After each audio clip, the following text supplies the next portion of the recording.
as a political scientist, I have my own biases, but I would argue that this notion of empowerment that we're using here cannot really be restricted to economic empowerment alone, right? We need to think about the political dimension of that empowerment alongside economic things, because the production of healthy, educated children, for example, depends on the public services and the government playing a role as well. This is not something that women or households can do on their own. And so when we think about empowerment, we also need to think about how women can actually change the way that government operates and influence politics.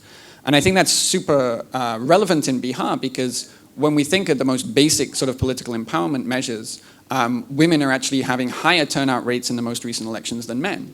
And so we know that they have the potential to exert political force and authority to change policies. However, we also know that in practice, that ability to autonomously express that preference and to form that independently of husbands and other members of the community is limited. And so the concept of empowerment needs to be subtle enough and complex enough to recognize those various dimensions and to pick up on these complexities in how women are able to actually form their voice and not simply express it, for example.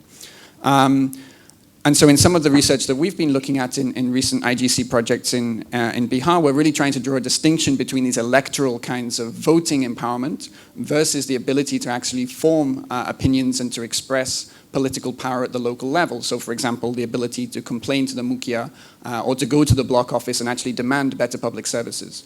Because that's still a huge gap in actually what it means to be empowered in Bihar, which would be missed out by a very simple measure of voting, for example. I guess, to be brief, the question mark I would have over our concept of empowerment is empowerment to do what? Empowerment in what kind of political system or what kind of economic system? Because at the moment, a lot of our policies are geared towards generating empowerment within the existing system. But our existing political and economic system is not perfect, right? And it contains a lot of problems of corruption, of clientelism, of elite capture of these local institutions. And I worry that the simply empowering women to have the same capacities that men have in the current system will simply reproduce a political system which has wider problems of inequality as well.